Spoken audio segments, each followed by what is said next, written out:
보통 우리는 이 놀라운 천체, 다시 말해 알려진 물리법칙의 한계에 도전하는 존재를 질량이 엄청나게 크고 아주 멀리 떨어져 있는 것으로 여깁니다. 여러분 안녕하세요. 혹시 눈치채셨나요?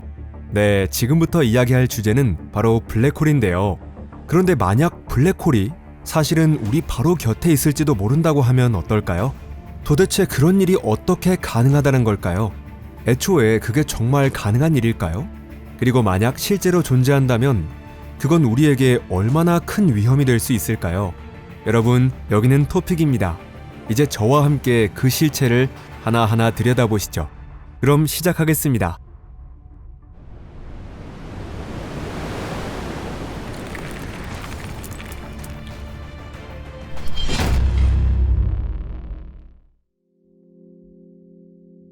머나먼 괴물. 이 채널에서는 지금까지도 블랙홀을 주제로 한 영상을 수없이 많이 소개해드렸습니다. 그래서 자주 찾아주시는 분들이라면 블랙홀이 무엇인지, 어디서 생겨나는지에 대해 거의 외울 정도로 잘 알고 계실지도 모릅니다. 하지만 그렇지 않은 분들을 위해 여기서 간단히 복습해볼게요. 블랙홀이란 중력이 너무나 강해서 빛조차 빠져나올 수 없는 공간 영역을 말하는데요. 그 강한 중력을 만들어내는 질량은 모두 블랙홀 중심으로 모여들고 어마어마한 양의 물질이 아주 작은 영역에 압축되어 있습니다. 이 영역은 특이점이라고 불리죠. 블랙홀의 존재는 과학적으로 확실하게 입증되어 있으며 편의상 가장 잘 알려진 두 가지 종류로 나눌 수 있습니다. 첫 번째는 항성 질량 블랙홀입니다. 이 유형은 아주 큰 별의 핵이 초신성 폭발을 일으킬 때 붕괴되며 만들어지는데요. 그 질량은 태양의 3배에서 많게는 수십 배에 이르며 우리 은하에 여기저기에 흩어져 있고 일반적인 별들과 함께 모든 천체에 적용되는 공통된 법칙에 따라 은하 중심을 공전하고 있습니다. 두 번째는 초대질량 블랙홀로 일반적인 블랙홀보다 훨씬 더 희귀한 종류인데요. 보통 하나의 은하에 하나 정도 존재하지만 아예 존재하지 않는 은하도 있습니다. 그 질량은 태양의 수십만 배에서 많게는 수백억 배에 이를 수도 있죠. 이런 블랙홀들은 은하의 중심에 자리 잡고 있으며 은하에게 일종의 중력 닷과 같은 역할을 하죠. 이런 블랙홀이 어떻게 만들어지는지는 아직 밝혀지지 않았습니다. 왜냐하면 그렇게 큰 질량을 가진 별은 애초에 존재하지 않기 때문이죠. 초대질량 블랙홀의 기원에 대해서는 따로 제작한 영상이 있으니 여기서는 자세한 설명을 생략할게요. 태양계 바로 근처에는 이런 종류의 블랙홀은 존재하지 않습니다. 애초에 항성 질량 블랙홀조차도 관측 가능한 우주 전체에서 보면 꽤 드문 존재인데요. 왜냐하면 그런 블랙홀을 만들어낼 수 있는 별의 비율 자체가 극히 낮고 전체 중 몇백 분의 1에 불과하기 때문입니다. 가장 흔한 별은 적색 외성으로 전체 별 중에서 70% 이상을 차지합니다. 그런데 적색 외성은 블랙홀이 될 수 없습니다. 질량이 너무 작고 핵 내부에서 일어나는 열핵 반응도 충분하지 않기 때문이죠. 만약 태양계에 항성 질량 블랙홀이 있었다면 우리는 이미 뉴턴 시대, 늦어도 아인슈타인 시대에는 그 존재를 알고 있었을 거예요. 블랙홀은 무조건 뭐든 빨아들이는 우주의 괴물 같은 존재가 아닙니다. 사건의 지평선 바깥쪽에서는 같은 질량을 가진 다른 천체들과 똑같이 행동하는데요. 다시 말해 최소한 태양의 3배에 달하는 질량을 가진 천체가 있다면 태양계 행성들의 궤도나 태양 자체의 움직임에 강한 영향을 미쳤을 거예요. 하지만 천문학자들은 그런 현상을 단 한 번도 관측한 적이 없습니다. 태양계에 항성 질량 블랙홀이 존재할 수 없는 또 다른 이유도 있습니다. 아까 말씀드린 것처럼 이런 종류의 블랙홀은 초신성 폭발이 일어날 때 형성되는데요. 그런데 그런 폭발은 매우 밝고 질량이 큰 별에서만 일어나는 일입니다. 그런 별들의 수명은 매우 짧아서 수천만 년을 넘기는 경우가 거의 없죠. 즉, 만약 우리의 태양이 그런 별과 쌍을 이루는 동반성이었다면 그 별은 지구가 아직 명왕대 시절일 때 이미 폭발해버렸을 거예요. 그렇게 엄청난 대격변이 일어났다면 지구에는 생명체가 살아남지 못했을 것이고 여러분이 이렇게 영상을 보고 있는 일도 없었을 겁니다. 특이점은 모든 것에서 태어날 수 있다. 항성 질량 블랙홀이든 초대 질량 블랙홀이든 둘 다 물질이 붕괴한 결과로 형성됩니다. 이 붕괴는 물질 자체의 질량과 압축 에너지가 지나치게 커져서 소립자들 사이의 정상적인 거리와 상호작용을 유지할 수 없게 될 때 일어납니다. 다시 말해 물질이 스스로의 중력에 의해 무너져 내려 이른바 슈바르츠 실트 반지름까지 압축되는 현상인 거죠. 슈바르츠-실트 반지름의 물리학적 의미는 단순한데요. 모든 천체는 중력을 가지고 있죠. 그리고 그 중력은 질량이 작고 좁은 부피 안에 응축될수록 더욱 강력해집니다. 즉, 밀도가 높을수록 중력도 세지는 건데요. 슈바르츠-실트 반지름 또는 중력 반지름이란 어떤 천체의 중력이 빛조차 빠져나갈 수 없을 정도로 강해질 때까지, 그러니까 그 물체가 블랙홀이 될 때까지 얼마만큼 압축해야 하는지를 나타내는 가상의 구형 반지름을 말합니다. 우리가 보통 관측하는 블랙홀은 초신성 폭발이 일어날 때 중심핵이 붕괴하면서 탄생한 것입니다. 하지만 이건 어디까지나 지금의 우주에서 외부 영향 없이 스스로 그런 상태에 도달할 수 있는 유일한 천체가 바로 그런 별들이라는 것일 뿐, 그런 별만 블랙홀을 만들 수 있다는 의미는 아닙니다.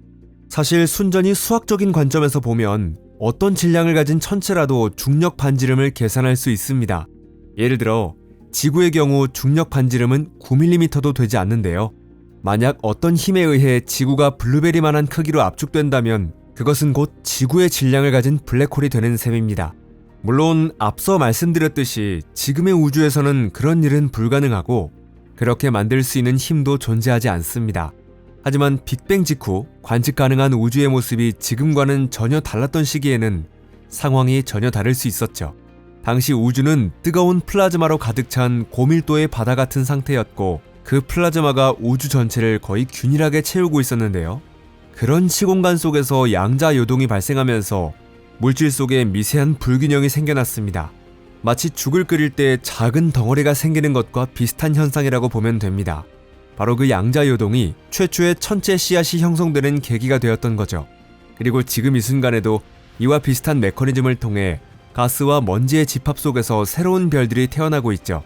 다만 지금의 우주에서는 가스와 먼지 구름 속 물질의 밀도가 매우 낮은 반면 빅뱅 직후에는 극도로 고밀도였습니다. 그런 환경에서는 시공간 연속체에 생긴 아주 작은 주름 하나가 엄청난 물질을 끌어당겨 압축시킬 수 있었고 그 결과 붕괴가 일어나 별이 전혀 필요 없는 상태에서도 블랙홀이 생겨날 수 있었던 겁니다. 이런 방식으로 생겨난 블랙홀을 과학자들은 원시 블랙홀이라고 부릅니다. 이들은 초신성 같은 과정 없이도 형성될 수 있기 때문에 질량은 지구 수준에서부터 소형 소행성, 심지어 수소 원자 질량 수준까지 다양한 경우가 가능합니다. 앞에서 말씀드린 것처럼 질량이 0보다 크기만 하다면 어떤 천체라도 슈바르츠-실트 반지름을 계산할 수 있습니다. 원시 블랙홀은 정말 존재할까?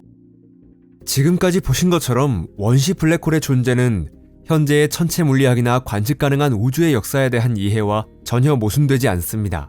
하지만 지금까지 실제로 발견된 적은 없는데요. 정의상 블랙홀은 스스로 빛을 내는 존재가 아닙니다. 그래도 다른 천체들과 마찬가지로 블랙홀에도 우주 공간에서 무언가가 항상 쏟아져 들어오고 있는데요. 그래서 항성 질량 블랙홀이나 특히 초대 질량 블랙홀 주변에는 이른바 강착 원반이라는 것이 형성되어 아주 밝게 빛납니다. 하지만 작은 원시 블랙홀은 사정이 다릅니다. 유입되는 물질의 양이 워낙 적고 사건의 지평선 반지름도 우주 규모로 보면 말 그대로 티끌만큼도 안 되기 때문입니다. 원시 블랙홀은 암흑물질의 역할을 할 수 있는 후보 중 하나로 꼽히고 있는데요. 과학자들의 추정에 따르면 암흑물질은 주로 은하 원반 주변에 집중되어 있으며 태양계 근처에는 아예 없거나 있더라도 극히 적은 양일 거라고 여겨지죠. 하지만 이 극히 적다는 표현은 어디까지나 상대적인 개념일 뿐입니다. 만약 태양 주변에 흩어진 암흑물질을 몽땅 한데 모을 수 있다면 대형 소행성에 맞먹는 질량을 가진 덩어리가 될 수도 있습니다. 천문학적 스케일로 보면 매우 적은 양이고 달의 질량에도 못 미치지만 잠재적으로는 수백만 아니 수십억 개의 원시 블랙홀에 해당할 수도 있죠. 어쩌면 지금 이 순간에도 우리 바로 곁에 지금 여러분이 계신 그 방 안에 원시 블랙홀이 존재하고 있을지도 모릅니다. 블랙홀은 부딪히는 모든 걸 빨아들이면서 점점 더 성장해 갑니다. 하지만 원시 블랙홀은 너무 작기 때문에 원자와 원자 사이를 거의 아무 접촉 없이 그대로 통과해버리죠. 이 작은 블랙홀들에게 지구란 그냥 투명한 유리 같은 존재나 마찬가지인 셈입니다. 그렇다 해도 원시 블랙홀은 소립자를 흡수하지 않더라도 소립자장이 존재하는 방식에 영향을 줄 수 있습니다. 예를 들어 구상 번개처럼 현대과학에서도 아직 제대로 연구되지 않은 몇몇 현상은 원시 블랙홀의 작용으로 생겨난다는 그런 대담하고도 아주 독특한 가설도 있습니다.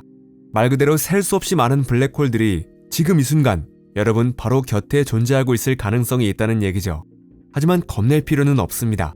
만약 과학자들이 그 가설을 입증하고 그런 블랙홀들이 어떻게 물질과 상호작용하는지를 밝혀낸다면 우리는 수많은 문제에 대한 해답을 얻게 될지도 모릅니다.